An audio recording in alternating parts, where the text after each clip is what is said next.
باقی دنیا کا اگر آپ دیکھیں اور اس سے پاکستان کا موازنہ کریں تو اللہ کا شکر ہے کہ ہمارے حالات بہت بہتر. عوام کا بھی بڑا میں شکریہ ادا کروں گا کہ عوام نے بھی ہمارے ساتھ بہت حد تک تعاون کیا. چھوٹے کاروبار جن کا 5 کلو واٹ اور 70 کلو واٹ تک کا صنعتی کنیکشن ہے، 5 کلو واٹ کا کمرشل اور 70 کلو واٹ کا صنعتی کنیکشن، حکومت پاکستان جب بھی وہ اپنا کاروبار کا سلسلہ دوبارہ جاری کریں گے تو حکومت پاکستان اگلے 3 ماہ کا ان کا بجلی کا بل ادا کرے گی. بسم اللہ الرحمن الرحیم. آج کے پروگرام کے ساتھ میں ہوں السلام علیکم. ناظرین، دنیا بھر میں اور عالمی منڈی میں پیٹرول اور دیگر مصنوعات کی قیمتیں کم ہونے کی وجہ سے پیٹرولیم مصنوعات کی قیمتیں ہر جگہ پہ کم کی جا رہی ہیں. پاکستانی حکومت نے بھی ایک بڑا فیصلہ کیا، ایک بڑا اقدام اٹھایا، جس کے نتیجے میں پیٹرول، ڈیزل اور مٹی کے تیل کی قیمتوں میں خاطر خواہ کمی کی گئی ہے. لیکن سوال یہ پیدا ہوتا ہے کہ اس کمی کے بعد کیا اس کا فائدہ عوام اٹھا پائیں گے یا نہیں؟ عوام اس سے مستفید ہوں گے یا نہیں؟ اور جو ٹرانسپورٹ جب بحال ہوگی اس کرونا کرائسس کے بعد تو کیا کرایوں میں کمی ہوگی؟ جو ٹرانسپورٹر نے کرائے بڑھا دیے تھے، کیا پیٹرولیم مصنوعات میں کمی کے بعد عوام اب سستے داموں سفر بھی کر سکیں گے؟ اس کے ساتھ ساتھ ساری معیشت جڑی ہوتی ہے ٹرانسپورٹیشن پہ.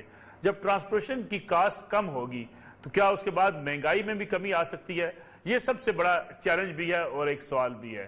ہوتا یہ ہے کہ جب بھی کوئی ایسی پیٹرولیم مصنوعات میں کمی ہوتی ہے اس کے بعد سے جو توقع کی جاتی ہے، جو عوام کی خواہش ہوتی ہے کہ جتنی قیمتوں میں کمی ہونی چاہیے اتنی کمی ہو نہیں پاتی ہے.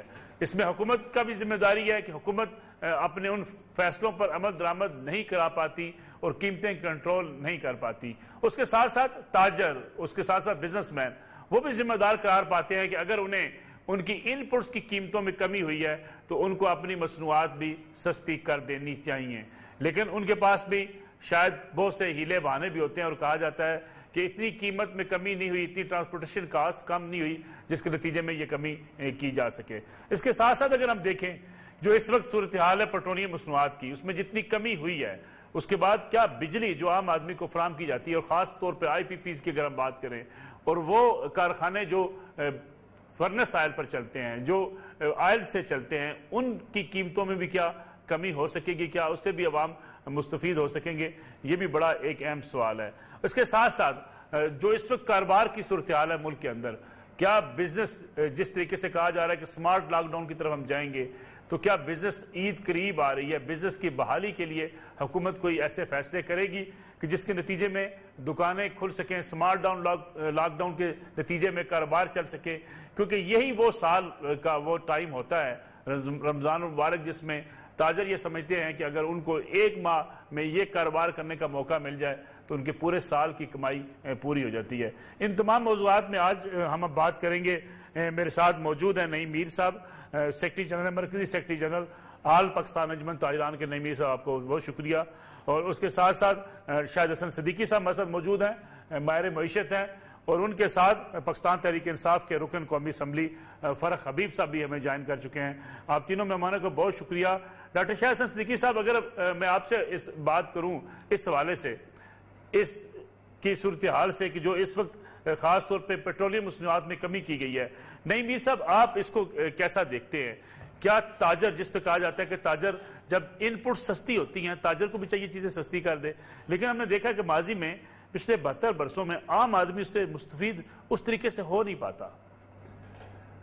بالکل آپ بجا فرما رہے ہیں، اور ہوتا ماضی میں تو یہی رہا ہے کہ جب کسی ایسی پیٹرولیم مصنوعات یا دیگر انپٹ جو ہوتی ہیں وہ سستی ہوتی ہیں تو حکومت جو ہے کچھ اور ڈیوٹیز لگا دیتی ہے اور کچھ اور بیریئرز ایسے لگا دیتی ہے جس سے وہ جو کسب نکل جاتی ہے. اور یہی وجہ ہے کہ وہ اثرات جو عوام تک پہنچنے چاہیے قیمتوں میں کمی کے حوالے سے وہ نہیں پہنچ پاتے. لیکن آج تو یکسر صورتحال مختلف ہے. آج پیٹرول کی قیمت جو ہے وہ اگرچہ عالمی مارکیٹ میں بہت کم ہوئی ہے، اور اس کے تناسب سے دیکھا جائے تو اتنی کم ہماری لوکل مارکیٹ میں پیٹرول کی قیمت نہیں کی گئی. لیکن میں یہ سمجھنے سے قاصر ہوں کہ ابھی تو سارا کچھ بند ہے، تو اس کے تو اثرات تب آئیں گے جب یہ لاک ڈاؤن کھلے گا، جب مینوفیکچرنگ سٹارٹ ہوگی، جب کاروبار کھلے گا تو تب معلوم ہوگا کہ اس کے اثرات کیا ہوتے ہیں. اور ساتھ ساتھ ہمیں یہ بھی تو دیکھنا ہے نا کہ ان 2 ماہ کے قریب ہونے والا یہ جو لاک ڈاؤن ہے اس کے جو ایکومولیٹڈ نقصانات ہیں، آخر ان نقصانات کو بھی تو کہیں سے کور کیا جانا ہے نا، کیونکہ حکومت نے تو بزنس کمیونٹی کو چاہے وہ مینوفیکچرنگ ہو چاہے آپ کی امپورٹرز ہو کہیں کوئی سپورٹ دی نہیں ہے. میر صاحب اگر آپ مجھے یہاں اجازت دیں یہ نقصان تو عام آدمی کو بھی ہے نا, اس کا بھی کاروبار بند ہوا ہے, عام آدمی کی جس کی ملازمت تھی اس کی بھی سیلری اس کو نہیں ملی, اس سے تو ہر کوئی افیکٹ ہوا ہے. لیکن اگر ایک ریلیف ملا ہے پیٹرولیم مصنوعات کی شکل میں تاجر کے پاس, تو کیا تاجر ابھی کچھ بہت سے مارکیٹ سپر سٹورز کھلتے ہیں 9 سے 5 بجے تک, کیا قیمتوں میں کمی لائیں گے؟ نہیں, قیمتوں میں جو کمی ہے نا جی وہ کون سی چیزیں ہیں جو 9 سے 5 کھلتی ہیں, وہ اشیاء ضروریہ ہیں. ذرا آپ تھوڑا سا انڈرسٹینڈ کریں. اب اشیاء ضروریہ جو ہے نا جی ان میں ایک فیکٹر تو یہ ہو سکتا ہے کہ جو ٹرانسپورٹیشن ایکسپینس ہیں ان میں کسی حد تک کوئی کمی آ جائے, لیکن اشیاء ضروریہ کا جو سٹاکس رکھنے ہیں, جو اشیاء ضروریہ کے جو اپنا ڈیمانڈ اور سپلائی جو ہے اس کے رول کے مطابق ان کو مہیا کرنا ہے, اس میں حکومت بری طرح ناکام ہو گئی ہے. آپ یہ دیکھیں کہ حکومت نے جتنے سرکاری نرخ نامے جاری کیے ہوئے ہیں ان سرکاری نرخ ناموں پر یوٹیلٹی سٹور جو حکومت ہی کی اپنی کمپنی ہے سستی اشیاء بیچنے کے لیے جسے 50 ارب روپے کی سبسڈی دی گئی ہے, وہاں پر بھی سرکاری نرخ ناموں پر اشیاء دستیاب نہیں, یا تو ان سے مہنگی بک رہی ہیں یا دستیاب ہی نہیں ہے, اور ان نرخ ناموں پہ کہا جا رہا ہے کہ آپ اشیاء بیچیں عام مارکیٹ میں, جو کہ ممکن ہی نہیں, جو پاسبل نہیں.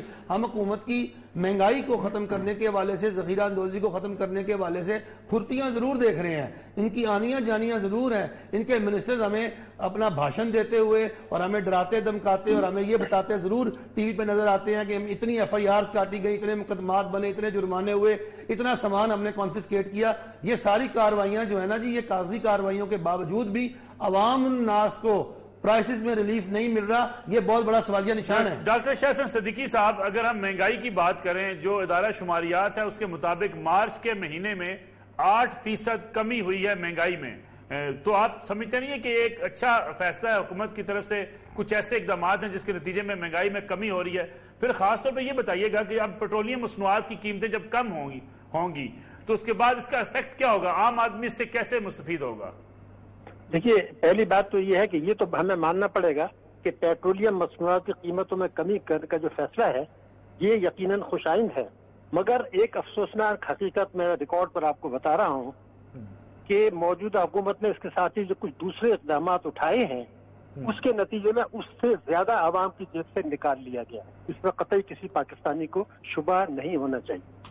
اس میں پہلی بنیادی بات تو یہ ہے کہ کیا جو ہم نے ٹیکسوں کی چوری اور طاقتور طبقوں کو غیر ضروری مراد دی ہیں ان کے نقصانات کو پورا کرنے کے لیے عالمی منڈی میں جو تیل کی قیمتیں کم ہوئی ہیں اس کا صرف ایک حصہ عوام کو منتقل کیا ہے, اور میرے اپنے خیال سے تقریباً 30 روپے فی لیٹر مزید کم ہونا چاہیے تھا اگر منصفانہ طریقے سے ٹیکسوں میں اس میں پیٹرولیم کی قیمتیں کم کی جاتی ہیں. ایک طرف یہ کم نہیں کی گئی, دوسری طرف ان کی جیب سے پیسے نکالے گئے ہیں. وہ 2 اقدامات جس میں سے غیر قانونی اقدامات بھی شامل ہیں جس کا حکومت اور اسٹیٹ بینک کو اختیار نہیں تھا, وہ بھی انہوں نے اقدامات اٹھا لیے ہیں, تو اس سے زیادہ تو ان سے واپس لے لیں گے.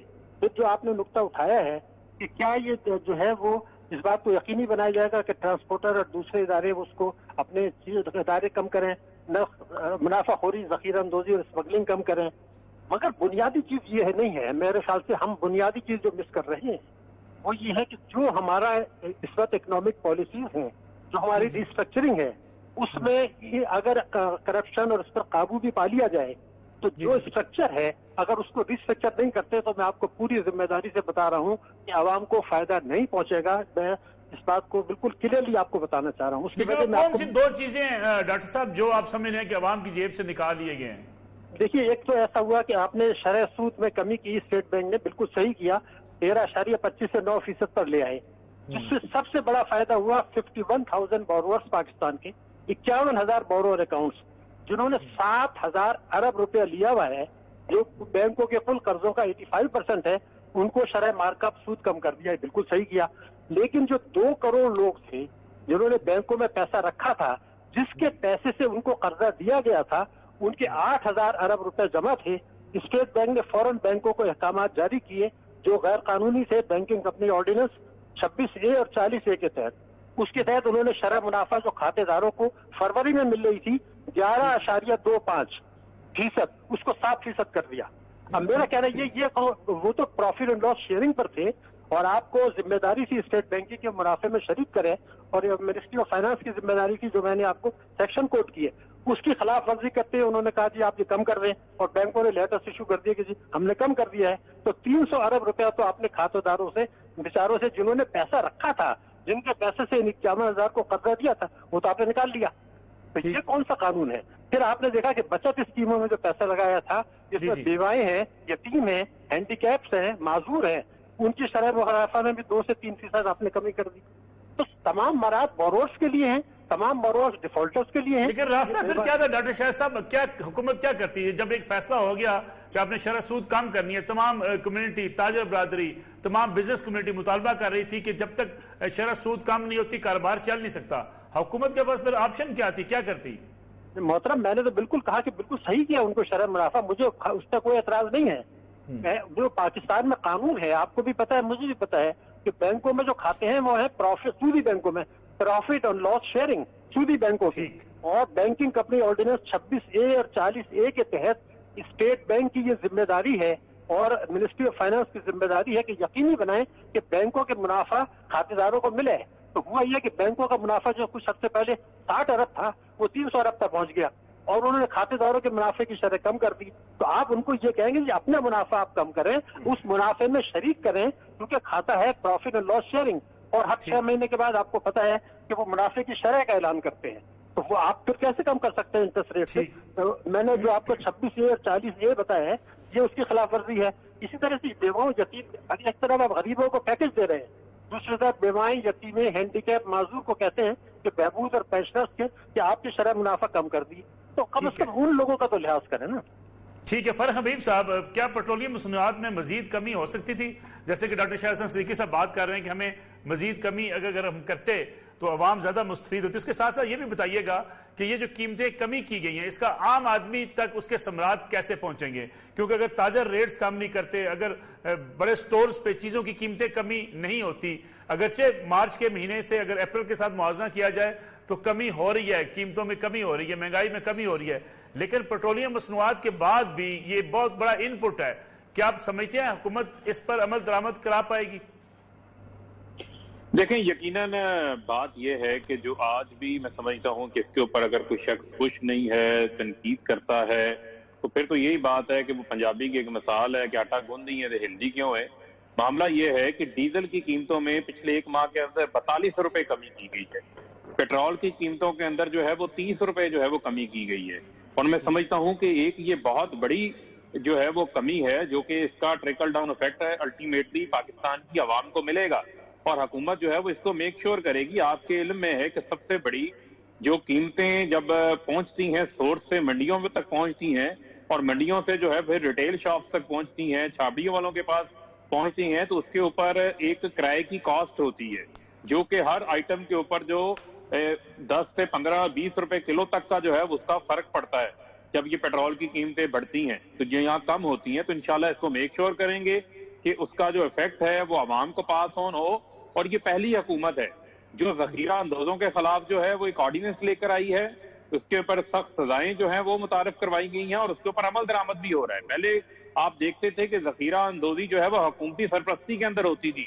وہ بااثر لوگ جو طاقتور لوگ تھے، اقتدار کا حصہ تھے، ان کے گوداموں سے جو ہے وہ 25-25 30 ہزار 50 ہزار چینی کی بوریاں، آٹے کی بوریاں، دالوں کی بوریاں، گھی کے پیکٹس برآمد ہوا کرتے تھے. آج حکومت نے جو ہے وہ سمگلنگ کے اوپر جو ہے وہ آرڈیننس لے کر آئے ہے، کیونکہ وزیر اعظم عمران خان کے دل کے اندر عام آدمی کا احساس ہے. وہ یہ نہیں چاہتے کہ جس قوم کی جو ہے وہ 25% آبادی خطۂ غربت سے نیچے رہ رہی ہو اس کے اوپر جو ہے مزید بوجھ ڈالا جائے. تو حکومت نے اگر قیمتیں بڑھی تھی تو حکومت نے شوقیہ قیمتیں نہیں بڑھائی تھی، عالمی مارکیٹ کے اندر جو ہے وہ قیمتیں بڑھی تھی. اور جتنی ہمیں فزیکل جو سپیس ملی تھی، جس حالت کے اندر ہم نے جو ہے وہ خزانہ حاصل کیا تھا، وہ بھی آپ کے سامنے ہے کہ ملک کے پاس جو ہے وہ قسطوں دینے کے جو ہے فورن ڈیٹ سروسنگ کے پیسے نہیں تھے. اور NFC ایوارڈ کے ساتھ 60% صوبوں کو چلے جاتا ہے، 40% جو وفاق کے پاس رہتا ہے اس میں آپ نے ڈیٹ سروسنگ بھی کرنی ہے، دفاع کا بجٹ بھی دینا ہے، سرکاری محکموں کی آپ نے تنخواہیں بھی دینی ہے، PSDP بھی لے کر آنا ہے. اس سے آپ عوام کو کیا دے سکتے ہیں؟ تو میں یہ سمجھتا ہوں کہ حکومت نے جو اقدامات ابھی تک لیے ہیں وہ تاریخ میں ایسے اقدامات نہیں لیے. ماضی میں بھی جو ہے وہ بڑے بڑے سانحات ہوتے رہے ہیں، کیٹاسٹرافیز آتی رہی ہیں، قدرتی آفات آتی رہی ہیں، سیلاب آتے رہے ہیں، زلزلے آتے رہے ہیں، لیکن کبھی ان متاثرہ علاقوں کے بجلی کے بل معاف نہیں کیے گئے، کبھی وہاں پر کیش ڈسبرسمنٹس نہیں ہوئی جو موجودہ حکومت کر رہی ہے.